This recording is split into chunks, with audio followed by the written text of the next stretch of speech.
जो 1952 में family planning start की थी उसका क्या होगा? उसका कुछ नहीं, उसका ऐसे घंटा पकड़े बजाएं। जिन्होंने फैमिली प्लानिंग की वो घंटा बजाए अब बैठ के।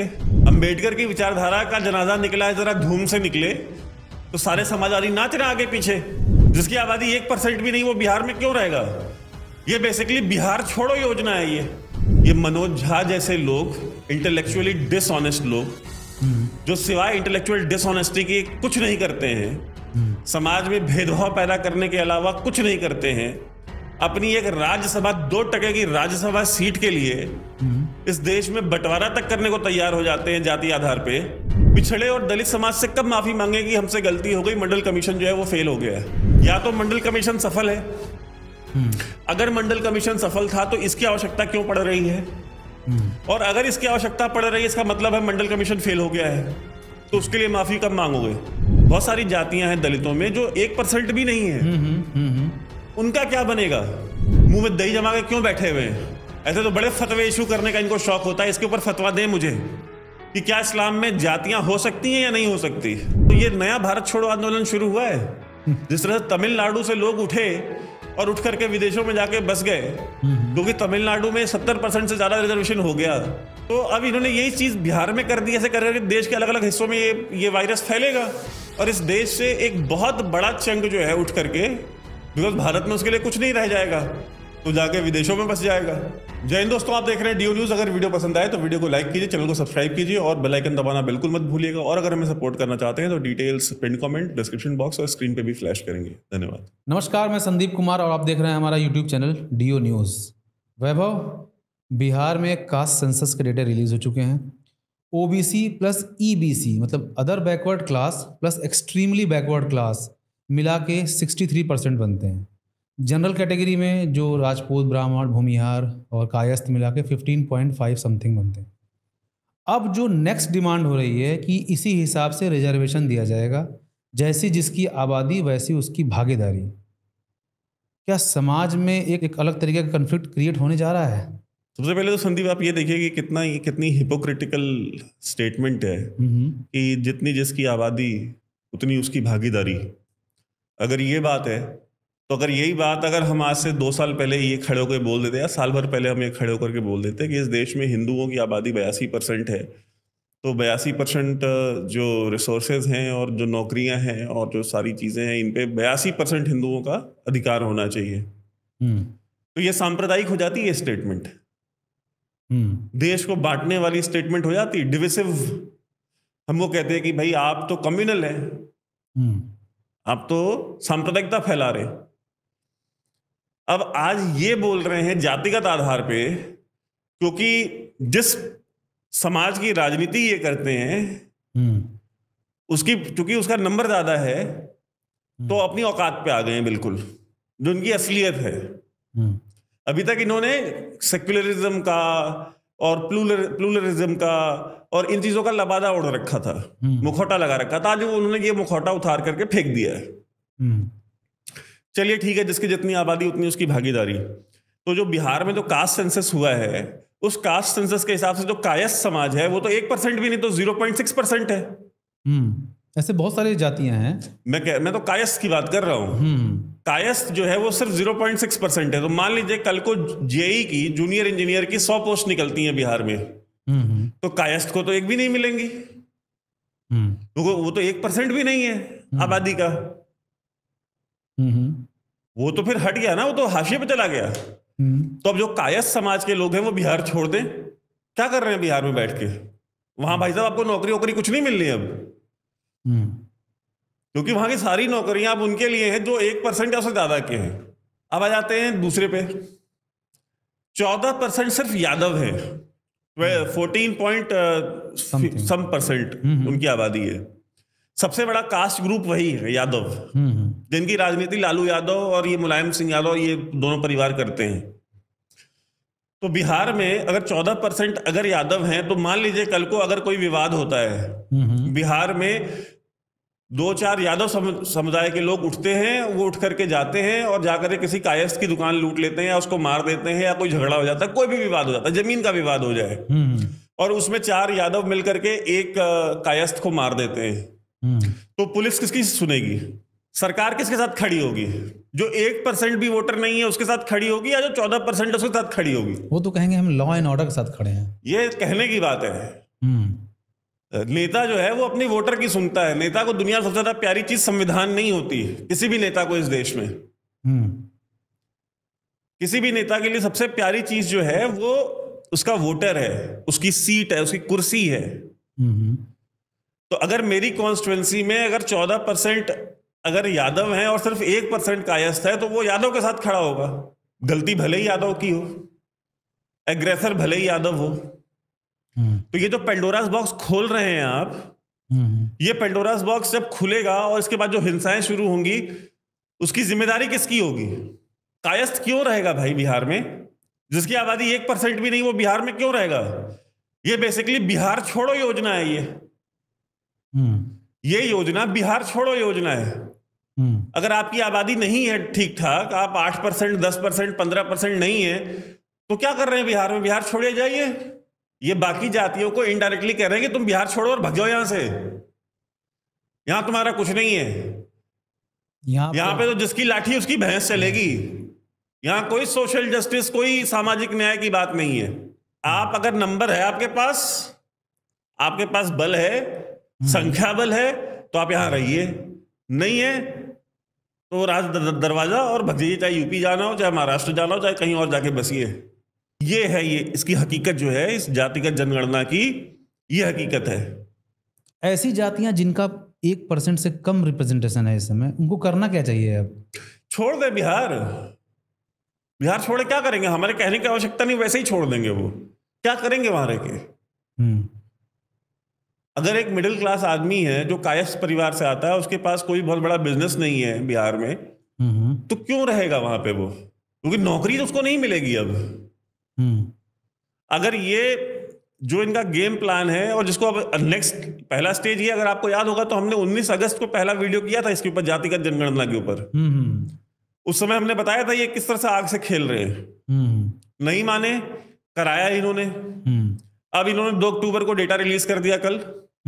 अब अगली स्टेज जो इसकी आने वाली है कि भाई जितनी आबादी है उतना आरक्षण देंगे ये नौकरियों में, कॉलेजों में, स्कूलों में। यानी अगर आप कायस्थ हैं तो अब सरकार, क्योंकि भाई अगर रिजर्वेशन होगा तो फिर वो सिर्फ नौकरी में क्यों होगा? फिर स्कूलों और कॉलेजों में भी होगा। हर जगह। तो अगर मैं कायस्थ हूं और मेरी आबादी सिर्फ 0.6% है, और एक स्कूल है जिसमें सिर्फ 100 सीटें हैं, तो मेरे बच्चे को तो एडमिशन भी नहीं मिलेगा वहां। तो मैं एज अ कायस्थ रह के क्या करूंगा बिहार में?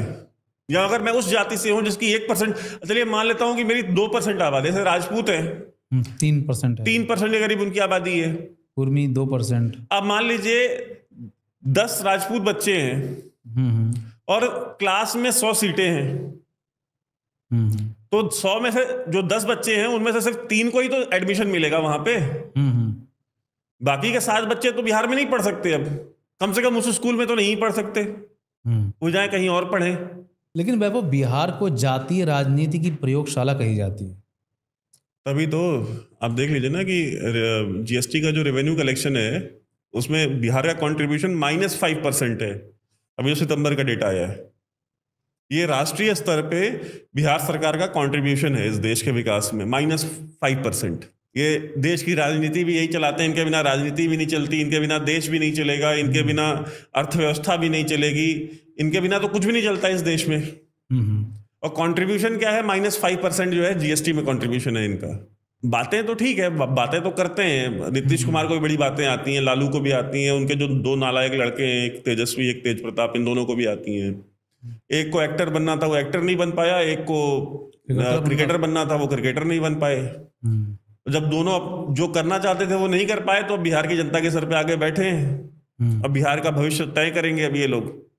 तो तय कैसे करेंगे? वैसे तो भाई काम पे तो वोट मिलेगा नहीं, तो ये लेके आए हैं नया शिगुफा, जाति।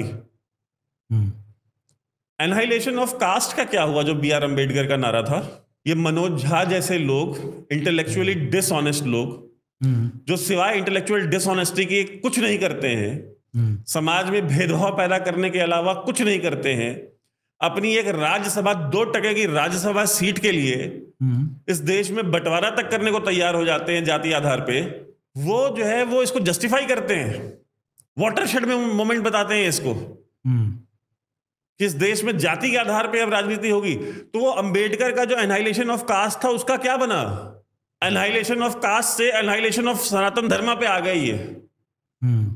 जो अंबेडकर की दलितों की राजनीति करने वाले, अंबेडकर ने तो कभी दलितों की राजनीति नहीं की।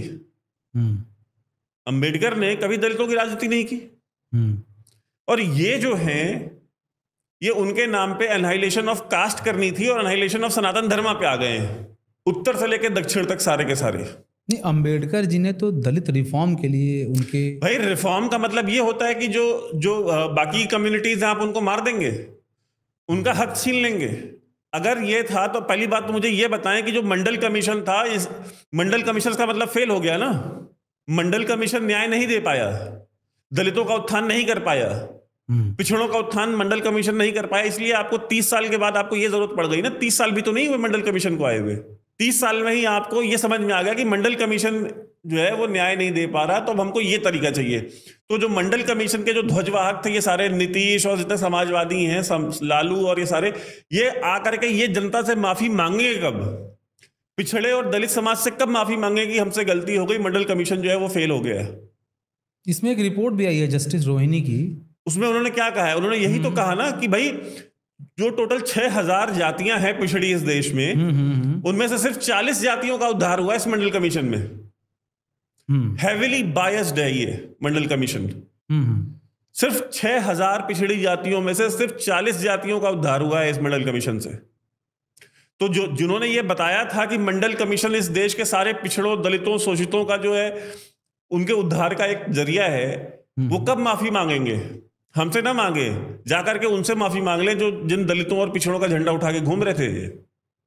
उन लोगों से कब माफी मांगेंगे जो पिछड़े, दलित, शोषित और जनरल कैटेगरी के लोग जिनकी जाने गई उस हिंसा में जो मंडल कमीशन लागू होने के बाद हुई। उन परिवार वालों से कब माफी मांगेंगे जिनके बच्चे जो है यहाँ दिल्ली की सड़कों पे जो खुद के ऊपर पेट्रोल डाल के जिन्होंने आग लगा ली। उन परिवारों से कब माफी मांगेंगे जो उसके बाद जातीय हिंसा में जो दलित और पिछड़े वर्ग के लोग मारे गए। उन परिवारों से ये कब माफी मांगेंगे नीतीश कुमार, लालू और मुलायम सिंह यादव। ये देश के समाजवादी कब माफी मांगेंगे उन लोगों से? या तो मंडल कमीशन सफल है, अगर मंडल कमीशन सफल था तो इसकी आवश्यकता क्यों पड़ रही है? और अगर इसकी आवश्यकता पड़ रही है इसका मतलब है मंडल कमीशन फेल हो गया है, तो उसके लिए माफी कब मांगोगे? दोनों चीजें तो सही नहीं हो सकती। और अंबेडकर का नाम लेकर के राजनीति करने वाले, सामाजिक न्याय की बात करने वाले, सोशल जस्टिस की, आप मुझे बताएं क्या अंबेडकर का विजन ये था कि जिसकी जितनी आबादी होगी उसको उतना रिप्रेजेंटेशन मिले? ये जिसकी लाठी उसकी भैंस है। ये एक मिडीवल माइंडसेट में है, ये एक मिडीवल माइंडसेट की पैदावार है। ये कबायली सोच का नतीजा है। कबीलों में होता है ऐसा कि जो संख्या बल ज्यादा है जिसका, वो जो चाहे वो करे। वो तो कह रहे हैं कि 70 साल से हमको ये चूरन बेचा जा रहा था कि भाई सामाजिक न्याय होना चाहिए, सामाजिक न्याय होना चाहिए। आप अपना अधिकार छोड़िए, दूसरों को आगे आने दीजिए। और 70 साल बाद कहां हम खड़े हैं? जिसकी जितनी संख्या उतना उसको प्रतिनिधित्व चाहिए। क्योंकि वो कहते हैं कि सोशल जस्टिस के लिए एक स्टेप हम और आगे बढ़ गए हैं। तो मुझे एक बात बताइए, अच्छा अगर कोई लोकसभा की सीट है, उस लोकसभा की सीट पे राजपूतों का बाहुल्य है, होता है ना इस देश में ऐसा। बाहुल्य कोई और होता है और उसको रिजर्व कैटेगरी में डाल दिया जाता है। उसको, उस सीट को रिजर्व कैटेगरी में डाल देते हैं। जी। उसको ये करते हैं कि भाई यहां से सिर्फ शेड्यूल कास्ट लड़ेगा चुनाव, ये महिला आरक्षित है, यहां से महिला ही लड़ेगी चुनाव। तो आप मुझे बताइए, अगर ये सिस्टम रहा तो अगर एक राजपूतों का बाहुल्य सीट है तो वो कहेगा भाई साहब यहां से दलित कैसे लड़ेगा चुनाव? यहाँ तो हमारा नंबर ज्यादा है इस कॉन्स्टिट्यूंसी में, हम यहाँ पे 40% है, तो आप इसको तो रिजर्व कर ही नहीं सकते। सरकार को मानना पड़ेगा ना। लेकिन जैसे कुछ कास्ट है, जैसे बिंद हो गए, केवट हो गए, राजभर हो गए, इनकी बहुत कम तादाद है वहां पर। कोई 0.6% है, कोई 0.8% है। ये सब ओबीसी में आते हैं, ये सारे ओबीसी में है। तो इनका रिप्रेजेंटेशन जीरो हो जाएगा एक हिसाब से। बिल्कुल जीरो हो जाएगा। तो उस सिचुएशन में क्या एक कास्ट कन्फ्लिक्ट की सिचुएशन क्रिएट हो सकती है बिहार में? नहीं, अगर यही बात है तो आरजेडी जो है, आरजेडी की 6 राज्यसभा सीटें हैं।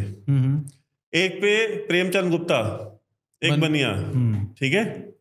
हम जाति की नाम नहीं लेकिन जातिगत जनगणना की बात चल रही है तो इसलिए हम कर रहे हैं कि एक प्रेमचंद गुप्ता बनिया, मनोज झा ब्राह्मण, मीसा भारती खुद की बेटी, अमरेंद्र धारी सिंह जनरल कैटेगरी, अहमद अशफाक मुसलमान और फैयाज अहमद मुसलमान। यानी 6 में से 2 मुसलमानों को और 4 एक परिवार में और 3 जनरल कैटेगरी को दिया इन्होंने। एक भी schedule caste, schedule tribe, OBC, पिछड़ा, अति पिछड़ा, दलित, महादलित क्यों नहीं दिया इन्होंने? राज्यसभा में दिया आरजेडी ने? नहीं दिया। कांग्रेस पार्टी इमरान प्रतापगढ़ी को उठाती है यूपी से और महाराष्ट्र लेके जाती है और महाराष्ट्र से उनको राज्यसभा में भेजती है। कांग्रेस पार्टी ही प्रमोद तिवारी को उठाती है, जब यूपी में सीटें नहीं होती तो उनको ले जाती है राजस्थान से, जो है उनको राज्यसभा भेजती है, एक ब्राह्मण को। तो क्यों भेजती है? राजस्थान में जो है दलित नहीं है, पिछड़े नहीं है, महिलाएं नहीं है, शोषित और वंचित समाज के लोग नहीं है राजस्थान में, है ना? तो क्यों नहीं भेजते भाई? तो आरजेडी हो, कांग्रेस हो, ये मैं एक बहुत छोटा सा आपको उदाहरण देता हूं। जया बच्चन जो है, समाजवादी पार्टी जया बच्चन को राज्यसभा भेज रही है। जया बच्चन बहुत शोषित वर्ग से आती हैं, बहुत वंचित वर्ग से आती हैं, पिछड़ी जाति की हैं क्या? न जन्म से पिछड़ी जाति से हैं, न ससुराल के पक्ष से पिछड़ी जाति से हैं, और इस सदी के महानायक की पत्नी है और एक वानाबी एक्टर की माताजी हैं। तो जया बच्चन को ये इनका समाजवाद है। बॉलीवुड सितारों को टिकट देना, बॉलीवुड सितारों को राज्यसभा भेजना, पैसे वाले सेठों को राज्यसभा की सीटें बेचना, ये समाजवाद है इनका, ये सोशल जस्टिस है। जया बच्चन कौन से वर्ग से आती है भाई? इमरान प्रतापगढ़ी जो है वो गरीब है, ये मनोज झा गरीब परिवार से आता है, जो दिल्ली विश्वविद्यालय में 2 लाख रुपए महीने, 2.5 लाख रुपए महीने की सैलरी पे नौकरी कर रहा है, विश्वविद्यालय के दिए हुए घर में रह रहा है, केंद्र सरकार की सारी सुविधाओं का लाभ उठा रहा है और जन्म से ब्राह्मण है जाति से।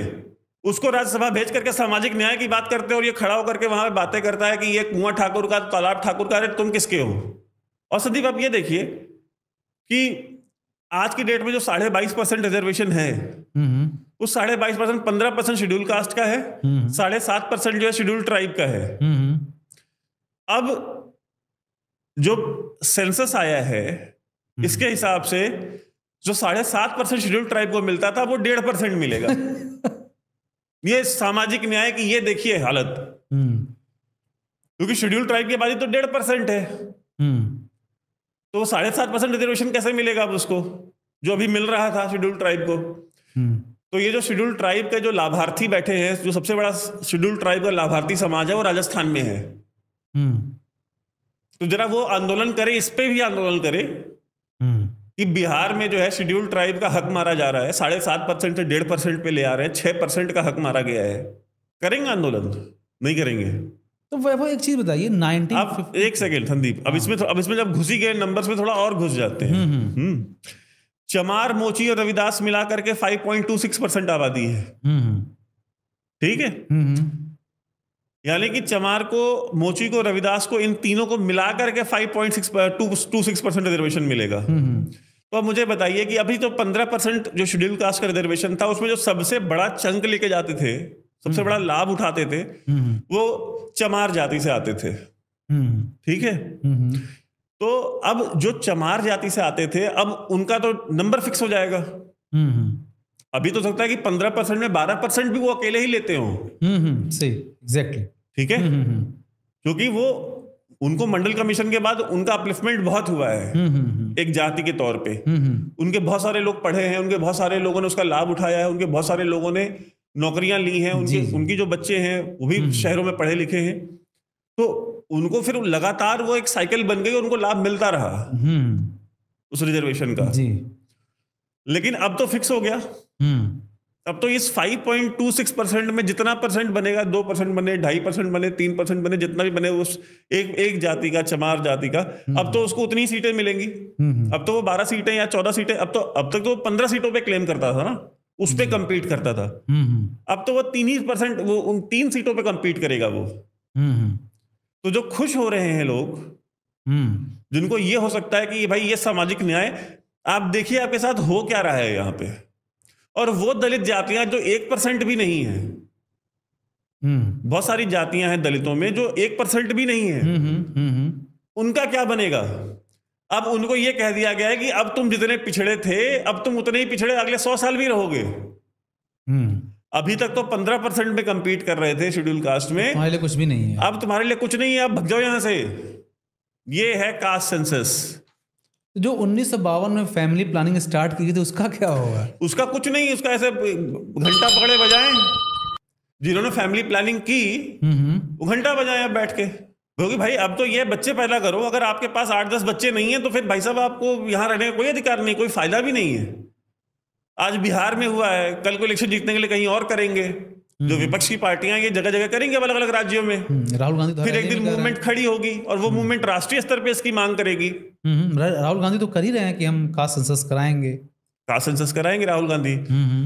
तो कास्ट सेंसस अगर कराएंगे तो जो 6000 जातियां हैं ओबीसी की, उनका रिप्रेजेंटेशन कैसे इंश्योर करेंगे? यादव उत्तर प्रदेश में होता है, बिहार में होता है, हरियाणा में होता है, लेकिन यादव तमिलनाडु में तो नहीं होता। यादव को तो इन्होंने एक जाति के तौर पे प्रेजेंट किया है ना अपने सेंसस में, कि यादव एक जाति है। तो ये एक जाति यादव जो है ये तमिलनाडु में, केरल में, कर्नाटक में, आंध्र प्रदेश में, तेलंगाना में, महाराष्ट्र में तो नहीं है। तो फिर कैसे करेंगे?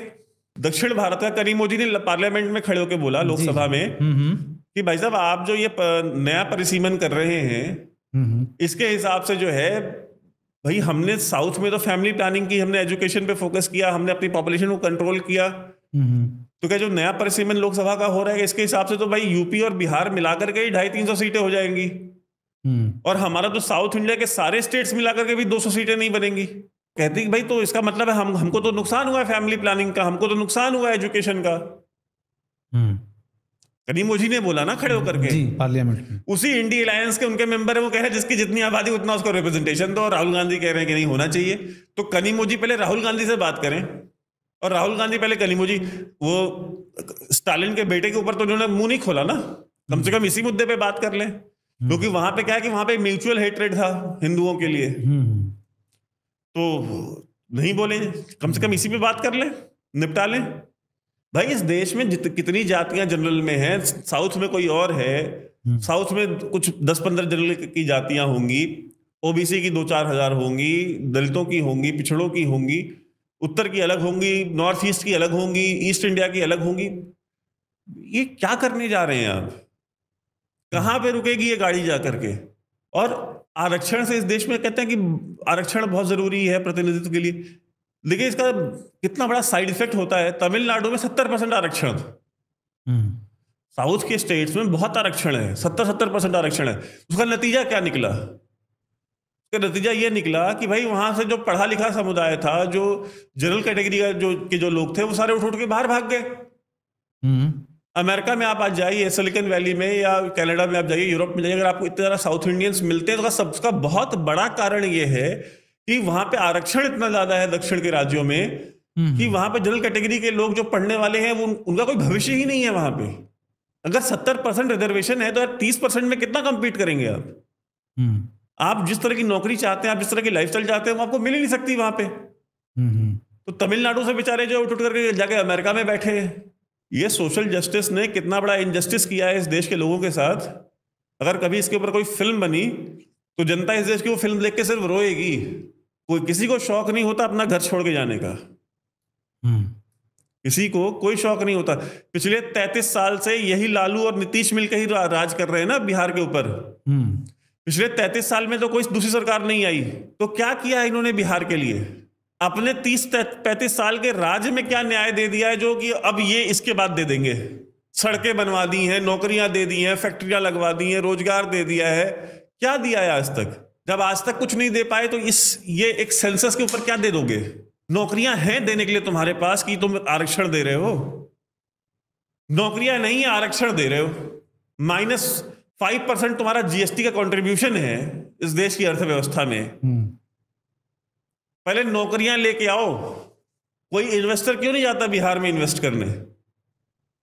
क्या कारण है? कोई अडानी अंबानी क्यों नहीं जाता बिहार में फैक्ट्री लगाने? ये इस आरक्षण को लेके जाएगा वो जाति कि भैया हम आज फैक्ट्री लगाएंगे, कल कहेंगे भैया 14% तो आपको यादव हायर करना ही पड़ेगा। भाई साहब हम कहीं और लगा लेंगे। इतना % तो आपको ये जाति के लोग हायर करना ही पड़ेंगे। या राम राम। जा रहे हैं।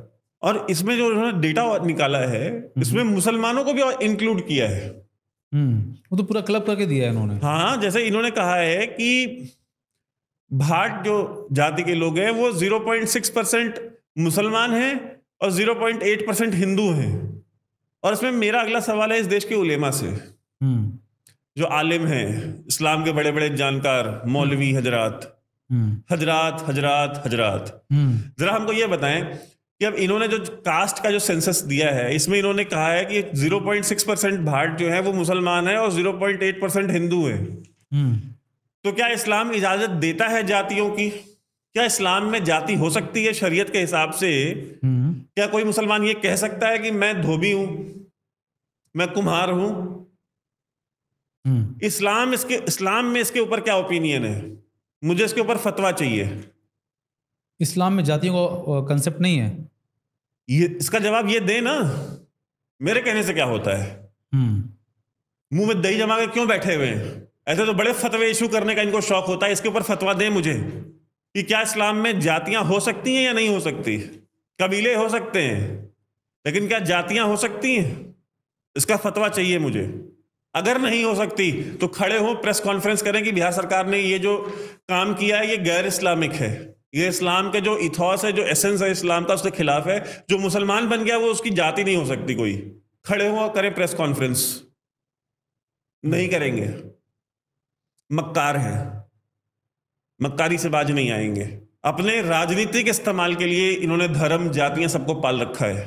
अगर राजनीतिक लाभ होगा तो चुप हो जाएंगे, राजनीतिक लाभ नहीं होगा तो बोलेंगे। तो जो ओबीसी में जो मर्ज हुआ है, जो ओबीसी कास्ट में मुस्लिम ओबीसी को मर्ज कर दिया है, तो उसका इम्पैक्ट जो ओवरऑल रिजर्वेशन में पड़ेगा ना? भाई बिल्कुल पड़ेगा। तो जो रिलीजन का फैक्टर, जिसको अंबेडकर जी कहते थे कि रिजर्वेशन कभी भी धर्म के आधार पर नहीं हो सकता, क्योंकि हमारा देश सेकुलर नेशन है। तो वो कहीं ना कहीं तो डाइल्यूट हो रहा है ना, वो एसेंस ऑफ। बिल्कुल डाइल्यूट हो रहा है। ये अंबेडकर की जो परिकल्पना थी भारत की, भारत के संविधान की, भारत को चलाने की, ये उसकी मैयत निकाली है इन्होंने, उसका जनाजा निकला है। और इस मैयत में नाचने वाले सारे समाजवादी हैं, सारे वो लोग हैं जो अंबेडकर के नाम की राजनीति कर रहे थे 75 साल से। अंबेडकर की विचारधारा का जनाजा निकला है, जरा धूम से निकले तो सारे समाजवादी नाच रहे आगे पीछे। ये इस देश के ऐसा भी नहीं है, ये सिर्फ एक वर्ग को लाभ देने के लिए, एक जाति को लाभ देने के लिए ये हुआ है। इसमें पिछड़ी किसी एक सिंगल जाति को लाभ नहीं मिलना है इसका। किसी भी शेड्यूल कास्ट को, शेड्यूल ट्राइब के साथ तो जो हाथ हुआ है वो तो मैंने आपको बता दिया है। शेड्यूल ट्राइब को तो उठा करके हाशिए पे फेंक दिया इन्होंने बिहार में। वो 7.5% से 1.5% पे आ गए हैं इसके हिसाब से। और जो शेड्यूल कास्ट है, शेड्यूल कास्ट का जितना नुकसान होगा अगर ये लागू हुआ तो ये नजीर बनेगी और अपनी बर्बादी पर रोएंगे ये सारे बैठ के एक दिन। ऐसा नहीं कि सिर्फ कोई एक, इसमें सिर्फ एक जाति विशेष को लाभ देने के लिए ये चीज लाई गई है, क्योंकि ये दल उसी जाति की राजनीति करता है। और हमारा उस जाति से कोई वैमनस्यता नहीं है, हमारे उस जाति के लोगों से कोई दुश्मनी नहीं है, लेकिन इसका फायदा उनको भी कोई खास नहीं होना है। क्योंकि अगर समाज में हर कोई आपसे अगर नफरत कर रहा है, हर कोई आपको इस दृष्टि से देख रहा है कि आप दूसरों का अधिकार मार रहे हैं, दूसरों के हक के ऊपर बैठे हुए हैं, तो आपको भी ये चीज बहुत दिन चलेगी नहीं। और मेरा सवाल ये बना रहेगा कि ये उलेमा सारे आज जो टीवी पे आके बैठे होते हैं, जरा इसके ऊपर फतवा दें। इस्लामिक स्कॉलर्स जो होते हैं, ये इस्लामिक आलिम जो है, स्कॉलर्स जो है, ये इसके ऊपर फतवा दें मुझे। इस्लामिक है या गैर इस्लामिक है? दो में से एक ही चीज हो सकती है ना, या तो इस्लामिक होगा या तो गैर इस्लामिक होगा। अगर इस्लामिक है तो बोले हाँ ये इस्लामिक है, उसका फतवा दे दें, या कहते भाई गैर इस्लामिक है, उसका फतवा दे दें। इस देश में आरक्षण जो है वो जाति के आधार पर मिलता था, ठीक है, और सुविधाएं माइनॉरिटी होने के नाम पे संख्या बल पे मिलता था। भाई कौन संख्या में कम है, माइनॉरिटी कौन है, उसको उसके हिसाब से सुविधाएं अलग से मिलती थी। जैसे अगर मुसलमान माइनॉरिटी हैं तो उनको माइनॉरिटी होने के नाते सुविधाएं दी जाएं, अगर किसी धर्म के लोग कम संख्या में तो उनको माइनॉरिटी होने के लिए सुविधाएं दी जाए। तो क्या वो माइनॉरिटी के नाम पे जो सुविधाएं थी, क्या जो अब बिहार में जो माइनॉरिटी कास्ट है, जैसे राजपूत हो गया, ब्राह्मण हो गया, कायस्थ तो सुपर माइनॉरिटी हो गई, तो क्या इनको वो सुविधाएं मिलेंगी जो पहले मुसलमानों को मिलती थी माइनॉरिटी होने के नाते? देंगे? लिख के ले लीजिए मुझसे, कुछ नहीं देंगे। इनके अंदर एक घृणा है, ये घृणा की, बंटवारे की, कुंठा की राजनीति करने वाले लोग हैं। ये समाज जितना बटेगा जाति के आधार पे, धर्म के आधार पे, उतना इनको फायदा होता है। अगर ये वाकई में सोशल जस्टिस के पैरोकार होते तो ये अम्बेडकर के उस फिनोमेना पे चलते जिसमें था एनाइलेशन ऑफ कास्ट, जातियां खत्म हो। जातियां खत्म हो जाएंगी तो जातिगत भेदभाव अपने आप खत्म हो जाएगा। जब जातिगत भेदभाव खत्म हो गया तभी जाकर के सामाजिक न्याय मिलेगा, तभी जाकर के एक आदर्श समाज बनेगा। ये उस तरफ, ये तो कह रहे कि नहीं, जाति को तो भाई अपने माथे पे लिख के चलो। अगर तुम्हारा नंबर ज्यादा है तो अपने माथे पे टैटू बनवा लो अपनी जाति का। एनाइलेशन ऑफ कास्ट, ये तो बिल्कुल 180 डिग्री ऑपोजिट में जा रहे हैं। ये तो जाति को हथियार बनाने की बात कर रहे हैं कि अपनी जाति को अपना हथियार बनाओ। अपनी जाति, एक कहते हैं ना कि एक्सप्लॉइटेशन, ये रिवर्स एक्सप्लॉइटेशन की बात कर रहे हैं। एक्सप्लॉइटेशन खत्म करने की बात नहीं कर रहे हैं कि शोषण खत्म होना चाहिए समाज से, ये कह रहे हैं रिवर्स शोषण करो। तुम्हारा नंबर ज्यादा है तो तुम अब चलो दूसरों का करो। और इस तरह से शुरुआत हो रही है। भारत छोड़ो, ये नया भारत छोड़ो आंदोलन शुरू हुआ है। जिस तरह तमिलनाडु से लोग उठे और उठ करके विदेशों में जाके बस गए, क्योंकि तमिलनाडु में 70% से ज्यादा रिजर्वेशन हो गया, तो अब इन्होंने यही चीज बिहार में कर दी। ऐसे करके देश के अलग अलग हिस्सों में ये वायरस फैलेगा और इस देश से एक बहुत बड़ा चंग जो है उठ करके, बिकॉज भारत में उसके लिए कुछ नहीं रह जाएगा, तो जाके विदेशों में बस जाएगा। और जब जाके वो विदेशों में बस जाएगा तो ये हो गया ना नया भारत छोड़ो आंदोलन। ये भारत छुड़वा रहे हैं बेसिकली। तो जिसको जिसको भारत में रहना है कम से कम 10 बच्चे पैदा करो, ताकि अगले 20 साल में जब अगला कास्ट सेंसस हो तो तुम्हारी भी संख्या बल होनी चाहिए, तुम्हारी भी आबादी 14% 20% होना चाहिए। तो जिनकी आबादी आज 1% या उससे कम है, या 2% या 3% है, सरकार ये कह रही है कि भाई साहब आप बच्चे पैदा करो, 10 15 20 बच्चे हर कोई पैदा करो, 20 साल बाद तुम्हारा नंबर हो जाएगा, फिर तुमको हम रिप्रेजेंटेशन देंगे यहाँ नौकरियों में। तो पार्लियामेंट की नई बिल्डिंग भी छोटी पड़ जाएगी, नए सांसद फिर बनेगी नई बिल्डिंग। यही काम रह गया है ना इस देश में। अब हर 10 साल में नया परिसीमन करो, हर 10 साल में इंडिया की आबादी 1.5 गुनी 2 गुनी बढ़ाओ और नौकरी पाओ। रिसोर्सेज कितने हैं इस देश की, क्षमता कितनी है, उससे क्या फर्क पड़ता है। कंट्रीब्यूशन आपका भले ही -5% हो जीएसटी में, लेकिन सोशल जस्टिस का ये शिगुफा हम ही छोड़ेंगे। ये सोशल जस्टिस क्या है? ये सोशल जस्टिस है। किस एंगल से सोशल जस्टिस है ये, जरा मुझे बताएं। इससे बड़ा इनजस्टिस कुछ नहीं हो सकता है। मद्रास हाई कोर्ट ने जजमेंट दे दिया कि अगर लिंग्विस्टिक या रिलीजियस माइनॉरिटी अगर कोई इंस्टीट्यूशन है, कॉलेज है, यूनिवर्सिटी है, तो उसको SC ST रिजर्वेशन देने की कोई जरूरत नहीं है। अलीगढ़ मुस्लिम यूनिवर्सिटी को, जामिया मिलिया इस्लामिया को SC ST को रिजर्वेशन देने की जरूरत नहीं है। इवन ओबीसी भी नहीं देने की जरूरत है इनको। ये मद्रास हाई कोर्ट का डिसीजन है कल का। किसी के मुंह से आवाज निकल रही है, मनोज झा कुछ बोला, रवीश कुमार कुछ बोला, आरफा खानम शेरवानी कुछ बोली, लालू यादव बोले, तेजस्वी यादव बोला कि भाई हमारे ओबीसी भाइयों को रिजर्वेशन क्यों नहीं मिलेगा, क्योंकि मुसलमान वोट बैंक है ना, वहां नहीं बोलेंगे। मुसलमान इनको अपने यहां सीट ना दे चलेगा, लेकिन बाकी जगह चाहिए इनको, क्योंकि वहां से वोट मिलता है। तो वही मैंने जो आपसे बात कही थी कि अपना वोटर सबसे प्यारा होता है एक नेता को। इंडिया में सिर्फ एक पॉलिटिकल पार्टी है जो अपने वोटर को लात से मारती है, वो भारतीय जनता पार्टी है। जो अपने कोर वोटर के पेट पे लात मारती है वो भारतीय जनता पार्टी है। और कोई पार्टी जो है वो अपने कोर वोटर को नहीं छेड़ती। उसका कोर वोटर आग लगा दे, दंगे कर दे, देश को आग लगा दे, ट्रेनें फूंक दे, कुछ कर दे, वो गोधरा कर दे, कुछ नहीं बोलेंगे। वो डिफेंड करेंगे, किसी भी हद तक जाकर के डिफेंड करेंगे।